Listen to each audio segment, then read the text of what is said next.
Bom, pessoal, hoje o vídeo vai ser diferente. Aqui nos estúdios do nosso podcast, está quase pronto, está um pouco difícil porque sempre surge um imprevisto. Mas o tema de hoje é falar sobre a saída temporária. Decidi gravar aqui no estúdio por conta do tempo, está muito corrido aqui.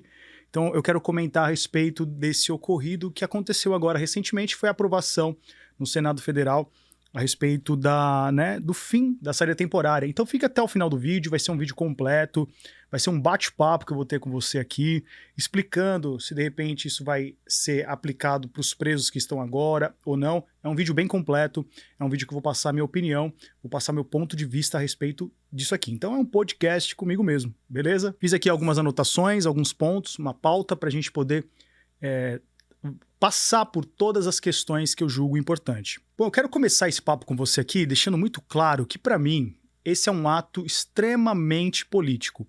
Porque quando você vai para uma lógica do debate, quando você entende o projeto, quando você analisa ele de forma geral, você vai concluindo que os argumentos, principalmente dessa galera que acaba defendendo o fim da saída temporária, ela sempre está ancorada na minoria. Porque se você puxar os dados daquelas pessoas que não retornam para o semiaberto, você não vai passar, nível Brasil, você não vai passar de 5%. O argumento deles sempre está focado quando eles pegam um estado, né? E aí é uma questão muito desonesta, porque a partir do momento que entra uma lei que vai atingir Brasil, eles deveriam analisar o contexto geral. Não pegar assim, nós vamos pegar aqui o Rio de Janeiro, lá cerca de 40%, 20% dos presos do semiaberto não retornam para a cadeia por conta da saída temporária. Nesse caso, nós teríamos que, então, repensar o modelo das leis, né? Então, dar mais autonomia para os estados criar suas próprias leis, como acontece nos Estados Unidos. Bom, mas aí é um outro debate, tem a questão da nossa Constituição Federal, mas o que você começa a perceber é que realmente existe ali, sim, uma situação que esse tema, ele mexe tanto com a sociedade, ele mexe tanto com as pessoas, que ele acabou se tornando um discurso político. Porque quando você pega a nível Brasil, você chega a uma conclusão de que 5% dos presos que têm o benefício do semiaberto não retorna. Ou seja, você aplica uma punição a 95% daqueles que, tendo o benefício do semiaberto, retornam. E aí vem sempre aquele argumento. Mas quando sai os presos, aumenta a criminalidade. Pautado em qual estudo? Ancorado no quê? Só em narrativa? Mostre os estudos, faça uma análise realmente se tem um aumento ou não. Eles nunca apresentam documentos confiáveis. Então o que se fala é, mas e quando o preso do semiaberto, que ganhou o benefício do semiaberto, ele cometeu um crime, sempre pegando fatos isolados, ou seja, uma questão muito mais personalista. O que seria uma questão personalista? Ele pega um crime específico e usa isso como um argumento para sustentar uma tese para prejudicar e acabar com o benefício da maioria. Eu sempre falo assim, se você parte por esse caminho, se o teu exercício de justiça ele é por conta de exceções, você pune a maioria, por que eles não aplicam isso também com os policiais, com os maus policiais, com os policiais corruptos, com os policiais que cometem crimes, né? Porque dentro da corporação, até mesmo da polícia, tem sim os bons policiais que fazem o seu trabalho, que honram a farda, mas também tem os pilantras, tem aqueles que participam também de crimes, que participam de dinheiro ilícito. Sendo assim, eles deveriam acabar, então, com a PM, porque eles não dizem que a gente tem que aplicar uma punição para a minoria. Não são os 5% dos presos nível Brasil que não retornando para a prisão por conta da sua progressão de regime, você está aplicando ali então uma questão de tirar o benefício dos outros 95%, porque a mesma lógica desses grupos que defende essa questão, eles não aplicam quando é com grupos deles. Eu sempre falo, a maioria dessas pessoas, eles têm o discurso de que bandido bom é bandido morto, ou seja, todos aqueles que estão dentro do sistema prisional não presta. Mas aí você pega a galera que está presa por conta do ato do 8 de janeiro, aí eles defendem, aquele fulano morreu na prisão, o Alexandre de Moraes, ele é mão de ferro, e aí eles querem que a justiça seja mais branda, que aquelas pessoas não fossem presas. E eu não estou dizendo que elas deveriam estar presas, tá? Eu tenho uma opinião muito bem formada a respeito disso. Acho que aquelas pessoas do 8 de janeiro não deveriam ir para a cadeia, tá? Mas é uma opinião minha, não é o tema desse debate. O que eu quero dizer é o seguinte, quando atinge o grupo deles, aí eles querem as benesses, querem os benefícios da Constituição, querem que a cadeia seja mais humanizada, e aí você começa a ver que aflorece aquela questão chamada hipocrisia. Essa hipocrisia é algo, assim, bizarro, né? Porque é o que eu falo para você que acompanha aqui meu trabalho. Você tem que realmente pensar, pensar. E enquanto você pensa em tudo isso que eu tô dizendo, não se esqueça de deixar o seu like aqui e falar se você tá gostando mais ou menos aqui do nosso estúdio, né? Se você tá achando bacana, se você tá achando interessante aqui o nosso trabalho, se você tá achando legal aqui como tá ficando o nosso estúdio. Tá bem difícil, tá, gente? Se você quiser até nos ajudar, preciso comprar mais algumas coisas, eu vou fazer esse pedido aqui, fazer esse apelo, porque realmente tá difícil. Vou deixar o meu Pix aqui no primeiro comentário fixado. Se alguém sentir no coração de fazer uma doação pra gente terminar o projeto aqui do podcast, vai ser muito bem-vindo, vou agradecer muito. Tá bom? Qualquer quantia, R$5, R$10, R$2, o que Deus tocar no teu coração, Pix aqui abaixo no primeiro comentário fixado. Então, logicamente, por exemplo, que existem caras dentro do sistema prisional que são vacilões, né? Tem caras que realmente ganham o benefício da saída temporária, cometem crimes? Sim, cometem crimes. Mas você tem que entender que o Estado não pode punir uma pessoa pela possibilidade. Ou seja, se nós soltarmos esses presos, eles cometerão crimes. Você só pode punir, isso é conforme o nosso código, a nossa Constituição Federal. Você só pode punir uma pessoa quando aquele sujeito comete um crime, quando aquele sujeito realmente se enquadra num tipo penal, quando ele se enquadra numa situação que o Estado tem que aplicar a punição. Você aplicar a punição numa pessoa no abstrato, eu acho que soltando esses presos eles cometerão crimes, é a mesma coisa de olhar para você que está acompanhando agora esse vídeo e falar assim, olha, você é um ladrão, você vai cometer um crime daqui 10 minutos, 1 hora, 1 dia, 1 mês. Você vai olhar para mim e falar assim, tá louco, meu? Ou seja, você tem que ser punido por aquilo que você de fato faz. Quando eles usam a questão, por exemplo, da morte lá do PM, quando eles usam situações específicas, é claro que a gente tem que lamentar. É claro que existem caras e crimes que, independente se o cara tá ali de saída temporária ou não, vida é vida, independente se foi um PM que morreu, independente de quem seja, cara. Vida é vida. Eu, como um cara que me acho, né, com mais que eu tenha muitas falhas, muitos pecados, me acho um cristão, eu tento exercitar isso na prática. Ser cristão não é você ir na igreja e falar, eu acredito em Deus, Deus, João 32:2, conhecereis a verdade vos libertará. É praticar isso no desafio daquilo que Cristo colocou para nós. Ou seja, Cristo falou, ame o pecador, Cristo falou, visite os presos, Cristo falou um monte de situação que não é eu que estou falando, é só você ler na Bíblia, tá? Não precisa acreditar em mim, acredita no que está escrito na Bíblia. E aí você não pratica, então você realmente é aquilo que próprio Cristo também falou nas Escrituras.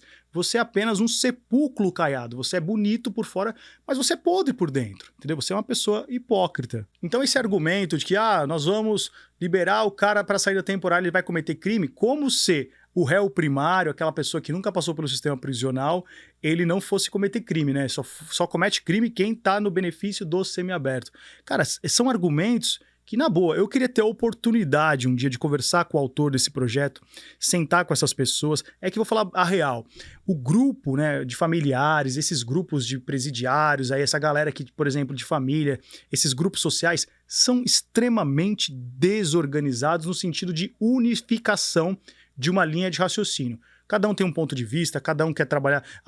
Então, assim, existe muita vaidade. Todo grupo político onde tem lideranças vai ter vaidade, vai ter situações que não vamos pensar de forma geral, de modo coletivo e organizado. Então, por isso que eu nunca gostei muito de me envolver com esses projetos, justamente porque não existe uma unidade de pensamento, uma forma só. Vamos atingir essa linha de raciocínio. Então eu continuo aqui como uma espécie de lobo solitário, colocando as minhas ideias e desmistificando aquilo que eu acho que é importante. Agora, um argumento que eu entendo que é legítimo da parte desses grupos é a questão de, por exemplo, por que eles querem o fim da saída temporária? Porque normalmente esse crime, e existe, como eu disse, vou bater novamente nessa tecla, existem caras que, desculpa a expressão, são vacilões, são realmente caras sem futuro.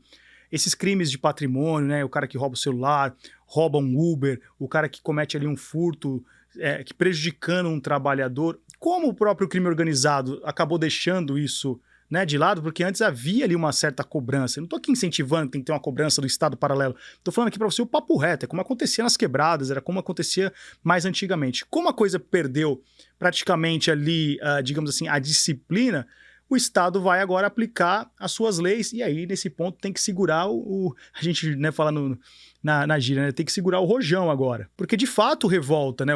A pessoa vai ali, compra um celular, vem um maluquinho lá, assalta a pessoa, rouba o celular do trabalhador, vai lá, o cara tá vendendo... Esses dias eu vi, cara, algo bizarro, mano. O cara assaltando um gari, mano. Pelo amor de Deus, mano. Os dois malucos assaltando o gari, entendeu? O cara assaltar um Uber, um cara desse, desculpa a expressão, ele é um lixo, mano. Ele é um lixo. Pô, mas tá entrando em contradição. Você acabou de falar que você era cristão e tá falando que o cara é um lixo. De fato, a situação que ele tá fazendo é de um cara lixo. Ele tem que se arrepender dos pecados dele, ele tem que realmente se converter, ele tem que realmente repensar, porque isso é uma atitude de cara lixo. E Jesus falou também do inferno. É bom deixar isso bem claro. Jesus falou do inferno, que esse tipo de pessoas que prejudicam outras pessoas vão queimar no fogo do inferno. Então eu sou um cara inclinado para determinadas situações que poderia de fato ter ali uma ponderação do fim da saída temporária para determinados crimes, aqueles crimes violentos contra a dignidade sexual da mulher, que comete crime contra as crianças, né? Aqueles crimes que realmente tiram a vida de outras pessoas. Eu acho que determinados crimes, de fato, eu vou ser muito sincero aqui com você, de fato deveria sim ser um pouco mais dura a lei, né? Porque você não está dando uma chance para a pessoa quando ela perde a vida dela num crime, né? Então eu acho também que não seria justo essa pessoa gozar de um benefício de uma saída temporária, mas essa é a minha opinião. Escreva a tua opinião aqui embaixo no vídeo. Mas como eu estou citando aqui para você, acho que esse debate ele poderia ser um pouquinho mais delicado, ter um pouco mais de atenção. Mas, cara, de verdade, debater isso no Brasil é algo muito difícil. Debater sistema prisional é muito difícil. A galera ela não tem uma capacidade de tirar as paixões, tirar o ódio, tirar a contaminação da emoção para, de fato, conversar a respeito de uma situação que amanhã ou depois você pode ter um filho preso, amanhã ou depois seu marido pode estar preso, né? Você vê que o presidente da República pode ir para cadeia, o Bolsonaro, é uma grande injustiça. Um monte de preso está falando também que está preso de forma injusta. Você já leu todos os processos de todas as pessoas que estão cumprindo pena hoje? Como é que você pode falar que todo mundo que está no sistema prisional é culpado ou é inocente? Você teria que ler todos os processos, ver todas as provas para você fazer um juízo de valor, no mínimo, justo. Então qualquer pessoa pode conhecer amanhã ou depois o sistema prisional. O jogador Daniel Alves está aí, ó, condenado praticamente, vai sair a sentença dele amanhã, inclusive, se você quiser até eu gravo um vídeo aqui falando sobre isso. Então é dessa forma, entendeu? Se debate muito também aquela questão, nós temos que tirar o direito do preso, nós temos que aumentar a pena, mas antes de você entregar para o Estado o poder da punição, ou seja, o raciocínio é o seguinte, vamos punir mais, vamos endurecer mais as penas. Por que a gente não faz um projeto diferente? Por que a gente não investe mais na educação? Você deve conhecer alguma escola precária que o Estado não investe da forma que tem que investir. Por que não investe nos professores? Por que não investe na infraestrutura para dar saneamento básico para as pessoas? Por que não investe na cultura? Por que não investe no esporte? Por que não dá condições mínimas para essas pessoas terem oportunidades de ter educação, ter instrução? Depois que o Estado der tudo isso, corrigir toda a base, corrigir toda a merda que já foi feita lá atrás, aí sim, corrigiu isso, vamos pensar de fato em aumentar a punição. Mas a lógica ela está invertida. A lógica é vamos punir mais, vamos fazer essas pessoas sofrerem mais e também não vamos cuidar da base, não vamos cuidar de educação e não vamos cuidar das coisas mais importantes no meu juízo de valor. Então, sendo muito sincero com você, acho sim que poderia ser pensado uma questão de tirar a saída temporária de determinados crimes específicos, mas crimes sem violência ou grave ameaça, crimes para réu primário, determinados crimes realmente, para mim, não faz sentido nenhum, né? A partir do momento que nós temos uma linha de pensamento, e não foi eu que criei essa lei, é o que está falando da nossa lei de execução penal, a lei fala sobre um projeto de ressocialização.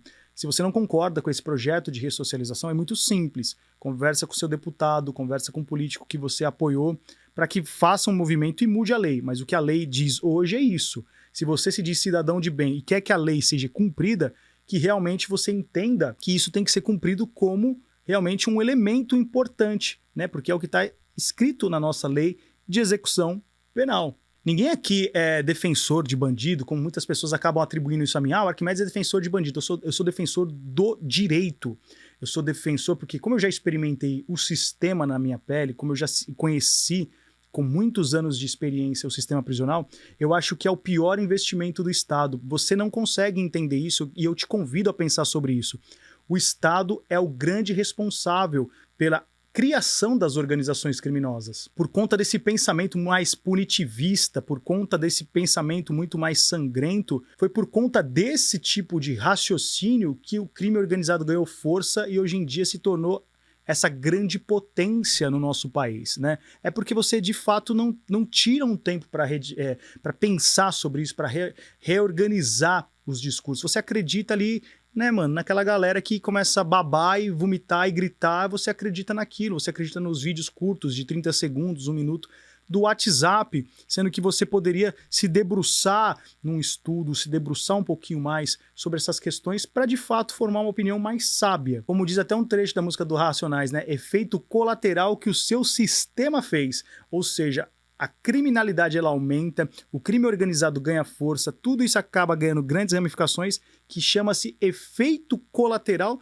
do que o seu sistema fez. O sistema criou todo esse efeito a partir do momento que não aplicou uma política pública, uma política de ressocialização no cárcere. Por isso que a gente tem hoje um caos no sistema prisional. E uma pergunta que eu estou recebendo com muita frequência é: Arquimedes, vai acabar então a saída temporária para todo mundo? Se aprovar a lei hoje, for sancionada hoje, todos os presos não sairão nunca mais a partir de agora? Preste atenção aqui, a lei nunca retroage para tirar algum benefício do réu. Ela nunca retroage para trazer algum tipo de prejuízo para a pessoa que está cumprindo pena hoje. Então, todos aqueles presos que estão hoje no semiaberto, que têm o direito do semiaberto, se a lei for aprovada hoje, ela só poderá ser aplicada para aqueles presos que forem presos, vamos pensar aqui, amanhã. A lei, ela só retroage, ela só volta, né, para beneficiar o réu. Isso é o que o nosso ordenamento jurídico diz, tá bom? Por isso é importante, eu tenho um treinamento completo aqui, você deve conhecer ele lá no meu site. Se você quiser, você coloca aqui no comentário, eu mando para você o link. É um treinamento que vai falar tudo que você precisa conhecer desse universo mais legal, administrativo, sobre as leis, benefícios, o que é, o que não é, desmistificando tudo. São mais de 50 aulas preparadas para você ficar afiado, afiada em todas essas questões, digamos, mais técnicas de forma simplificada, tá bom? Se você tiver interesse, não se esqueça de entrar em contato conosco. Então fique bastante tranquilo, bastante tranquila, porque se porventura acontecer essa aprovação, acredito que o presidente Lula vai, digamos assim, vetar isso, né? Mas aí vai ter uma questão ali do Congresso. Então, assim, tudo indica que realmente haverá o fim da saída temporária. Pode acontecer uma represária do crime organizado? Eu tenho um pouco de dificuldade de acreditar nisso. Não sei se isso vai acontecer. Tem risco de acontecer? Claro que tem risco, né, meu? A gente não pode pôr a mão no fogo e falar, não vai acontecer. Eu não vou ser tão ousado em dizer isso. Mas acho pouco provável. Acho pouco provável porque se fosse para ter algum tipo de ação, já deveria ter tido, né? Já quando começou a perceber que isso seria aprovado. Então, acredito que não haverá grandes repercussões a respeito disso no universo prisional, mas aí é a minha opinião. Ficou claro para você aqui a questão da saída temporária? O que você achou? Queria que você comentasse aqui abaixo. Ficou mais alguma dúvida? Ficou alguma informação talvez não tenha sido esclarecida? Vamos bater um papo aqui abaixo no comentário, tá bom?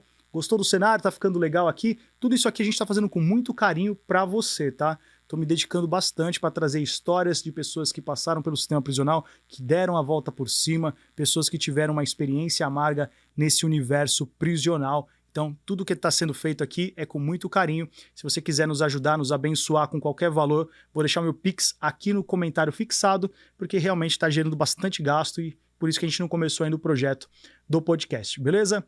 Um grande abraço a todos e até nosso próximo encontro. Valeu!